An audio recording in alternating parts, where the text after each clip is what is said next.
Welcome to the Spin Axis Podcast. I'm Erik Barzeski. I'm Jayson Nickol. I'm Tyson Deskins. Today, we're going to talk about the thing that we used to teach, at least one thing that we used to teach that we no longer teach anymore because we've gotten better. We've become smarter. We've educated ourselves. Always learning. We're always trying to learn. So Never we're going ends. to talk about the thing that we used to teach that we don't teach anymore, or that we teach differently, very differently now.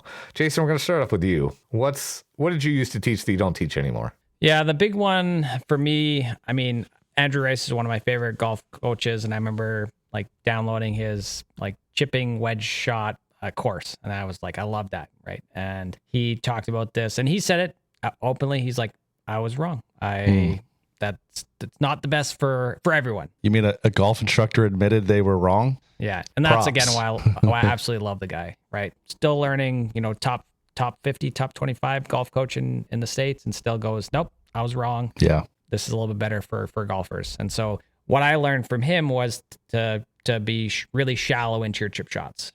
Imagine you're trying to land a plane into that golf ball, trying to like be as shallow as you possibly can so you can just pick that golf ball off the ground. And that's what I used to teach. And that's how I used to teach chipping. And I had a lot of bad lessons teaching people that, because for most golfers, they were already too shallow into their chip shots. And then I was giving them the feels / like concept of being more shallow into that. And then they were, getting more debris and hitting it fat or thinning their chip shots, swinging up into a chip shot. Like that was something that I no longer teach or even talk about. Like, I want you to be more shallow into that chip shot. And don't get me wrong, I think I've had one student in the past, maybe 3 years, where I was like, all right, you're a little too steep into that. I want you to feel a little bit more like you're trying to hit a bit of a flop shot just to neutralize a little bit of his tendencies. But every other chip shot that I've taught in the past 3 to 4 years has just been like, yeah, we want to get a little bit more in front of that golf ball. And all the elements that I'm teaching into that are steepeners versus shallowers into that. Yeah, and some of this, I think, goes back to our ability to measure these things. We've had launch monitors for a longer time than what you're talking about having even taught. But oftentimes we thought of a launch monitor as I hit my 7-iron and I see what the launch monitor says, or I hit my driver and see what it says. We didn't think to use it for short game shots, or I have a GC Quad Max that I can use for putting. Yeah. And I do use for putting. I saw a video with Stan Utley, who's kind of famous for having taught a certain short game pattern that I kind of like. James Sequin's pattern is pretty similar in a lot of ways. And he said his shallow draw chips, he hit 10 to 12 down. Yeah. And he was like, I believe it now. He felt kind of shallow draw chips were 10 degrees down. So I've said on this podcast and to other people, my flop shots are 6 or 7 degrees down. Don't laugh, kids. I know what I just said. I don't know if that trend has hit Canada yet. Oh yeah, it's here big time. So many kids. It drives 8, me 9. nuts because it's not actually funny. It's banned from the junior academy. Literally, everyone was. Yes. All the kids were trying to hit it 67 yards. Well, it's good. The 67-yard challenge. That's right. At least they're not saying 2 more than that. Right. No doubt. Yeah, I saw that video that you're talking about with Stan, and you could actually see it. Like, he was a little surprised by what those numbers said, and like Jayson said, like, I think there's probably people out there that are decent chippers that are not 10 down, right? Sure. And there are times when you don't want to be, but to just simply try to teach every single player that one model, like Jayson said, we've learned. And the funny thing too is, again, and we've talked about this before, is like, it's just been passed down, right? But no one's quantified it. And there's a video I remember I posted this on. Feel. Oh yeah, for sure. And it's I posted a video of Tiger playing with Riggs from Barstool Sports, and Tiger goes, "Oh, this is a really hard shot," and Riggs has a bad chipping motion to begin with, but then he goes, "Here's what you need to do. You want to grab your 50 degree because it's got less leading edge, and you want to get like more shallow into the shot." Like instantly, I'm like, oh, it hurts. It hurts so bad. That is like not at all what you want to do into the shot. But Tiger goes, he says one thing, but then all the motions that he tells him to how to hit the shot are all steepeners. Yeah. And so you have Tiger Woods, who's one of the best, like, oh, I can feel what I need to do to hit this shot. But then what comes out of his mouth is the opposite of what someone would need to do in that shot. And this is the problem with, like, again, that was passed down from somebody else, and Tiger heard that. That's not what Tiger does. You know what I mean? Right. I've seen it said that tour players are really good at getting shaft lean, hitting down on the ball with their 7-irons, all that stuff. So to them, a chip shot feels like, because they're not taking a big divot, although Jordan Spieth does, it feels like to them that they're shallow when they're really not. Yeah, that makes a lot of sense. They're just used to delivering a bunch of shaft lean, and they're used to controlling that, and they're used to hitting the ball solidly. With those clubs, the release helps get the club out of the ground, the handle's moving up, their body is kind of right tilting through those shots and stuff, and on a wedge they're standing up out of it a little bit more, so to them it feels shallow. Well, because they're used to doing the other thing. We covered this on 2 episodes ago, I can't remember, the short game versus the long game, right? It's almost like you're steep first and then you're shallowing later, but again, you got to get steeper first so that you can get shallow through that golf ball, and that's where you're going to get, again, a little bit of a steeper number, and then you shallow it out so that you have a bit of a flatter area through the golf ball, so you have better connection to the golf ball, longer, a better, arc control through the golf ball as well. Yeah, and I think maybe even some of the speed that the handle is moving with these chip shots sort of feels to them shallower when in reality the handle's still leading, the club head's still working down. Yeah, so that was the big one for me. Tyson, what about you? I think one of the biggest ones that I used to use quite a bit when I would have people come in the studio and see that their low point with a 7-iron was 3 inches behind the ball. I'd grab that alignment stick. My low point was back in 2012. That's right.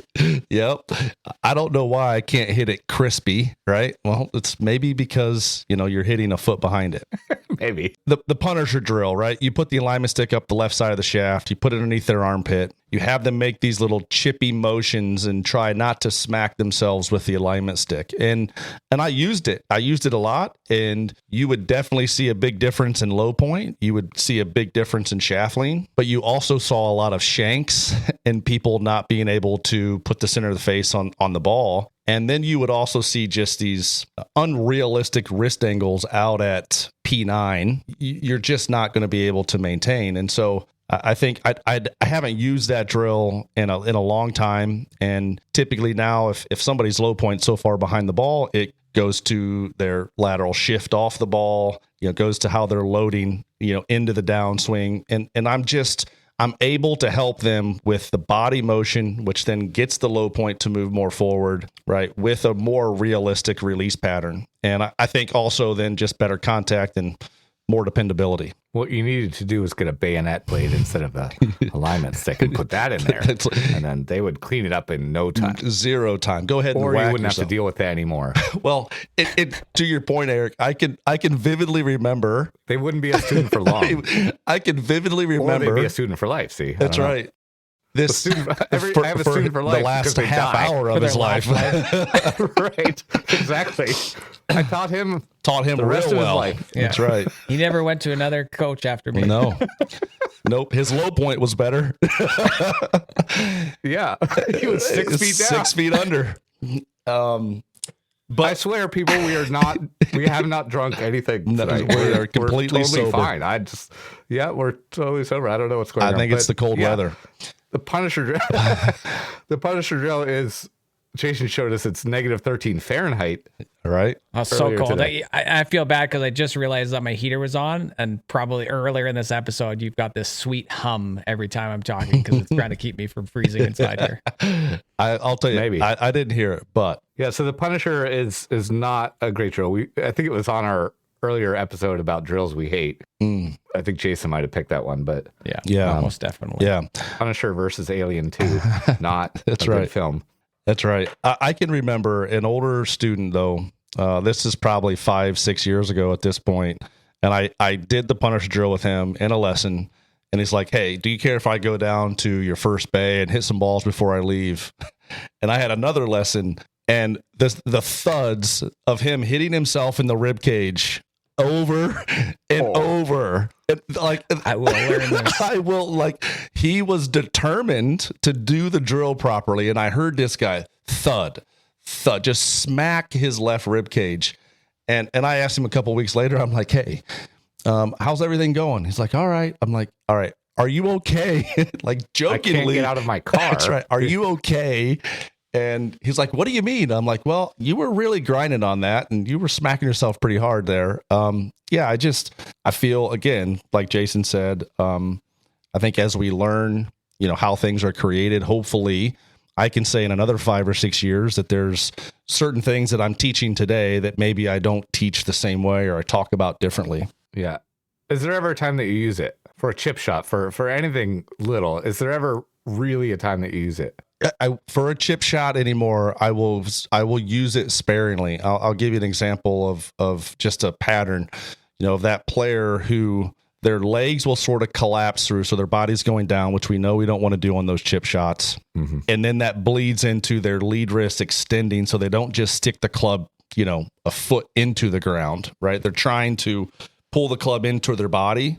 I will use it on some of those little chip shots where they're not creating any speed where they're ever going to whack themselves, but they're just keeping maybe that lead wrist a little bit more stable and they can push themselves their left arm a little bit longer. Yeah, and their left arm a little bit longer on the way through. Yeah. But I'll tell you, I cannot remember the last time I've used it. It's been so long since I've actually used that.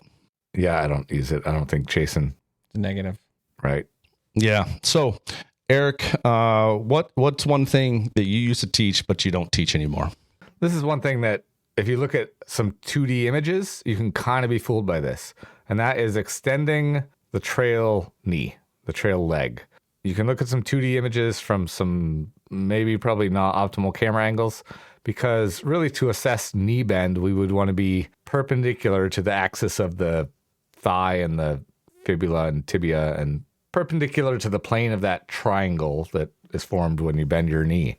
And that trail leg will rotate out and back a little bit during the backswing. So the camera would technically have to move behind the player and, to the left for a righty down the target line.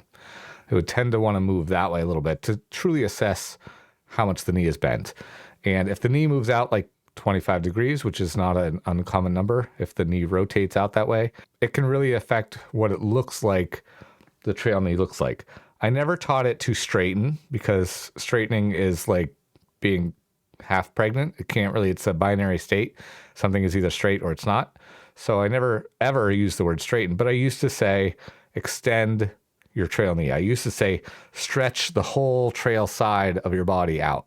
And to be perfectly honest, for a 20 handicapper, I might still let them extend their trail knee, not to straight, never to locked out, but I might not care if they go from 20 degrees of knee flex to 8. During the backswing these days, because it's tough to differentiate extending the trail hip and your spine a little bit with not extending your trail knee. Yeah. But for better players, when I first got gears, I tested a bunch of things that I had assumed about the golf swing from looking at 2D images and playing myself and like having taught lessons where I walk around and I can see in 3D, obviously. But I just looked at a whole bunch of numbers to see what I had, a whole spreadsheet of like a whole bunch of stuff, joint angles at P1, 2, 3, 4, and spots in between for 100 tour players, men, women, everything. How much rotation, everything. And the trail knee often extended 2 degrees, 3 degrees, 4 degrees max in the backswing. And often that was just in the initial part of the backswing, because some people would push themselves a little bit to the trail side and almost stand up a little tiny bit. And then it would go right back to where it started. And then often it would gain a little bit more flex coming into P4. Because with the little squat down, like to flow forward type move.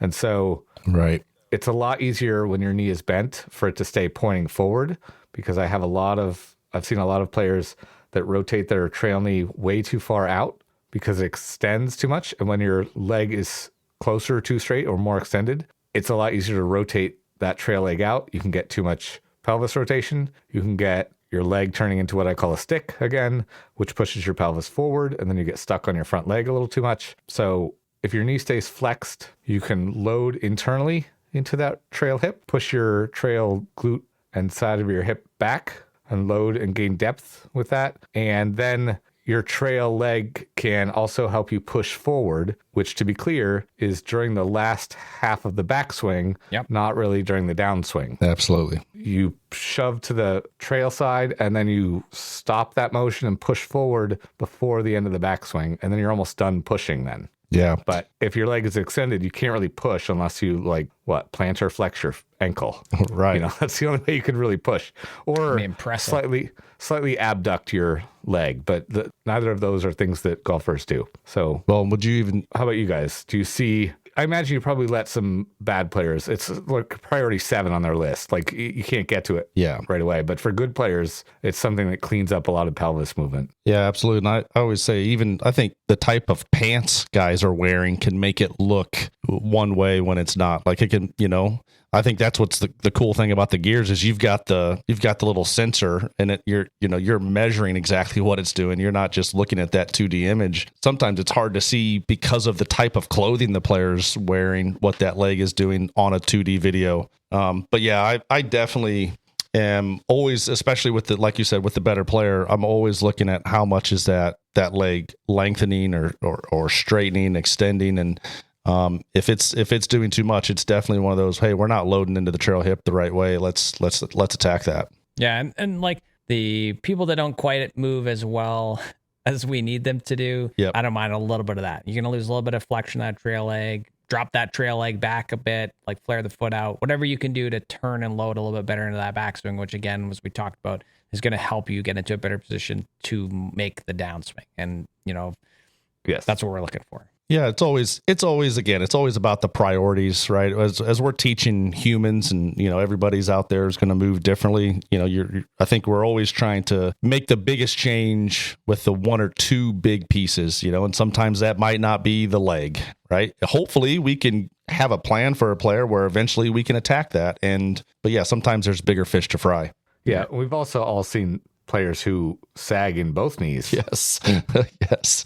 During the backswing. Absolutely. Right? They just lower down quite a bit. Even Ernie Els kind of springs to mind. Mm-hmm. I think I don't know that I have his swing in full 3D, but he seems to bend both legs. Yeah. Both knees quite a bit during the backswing. Yeah. His swings changed a fair bit too. The last time I seen it into like, as he's getting a bit older, not quite moving as well as maybe he had hoped. It's actually he's interesting. a tall guy, so maybe he felt like he had shorter clubs when he was a kid, and but he was tall, so maybe he felt like he had to get lower to the ground. Who knows? Yeah, but then you get good doing that, and it's really tough to change it then at that point. So who knows? Yeah. Don't extend your trail knees much, people, and try some of that. Do some golf yoga at home and see if that doesn't lead to a different feeling in your trail hip. And I look forward to teaching slightly differently.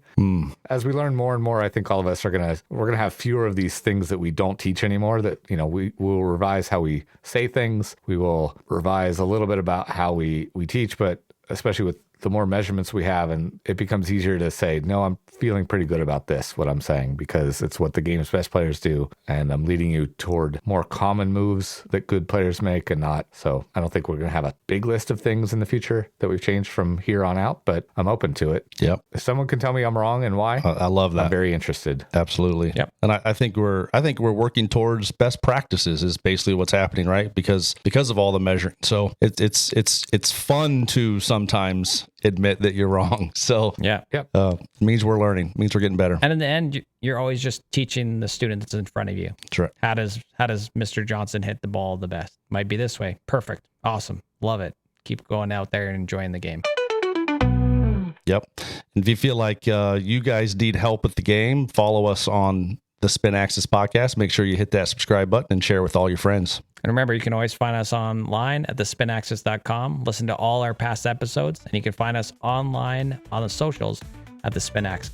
Listen to all of them. All of them. All of them.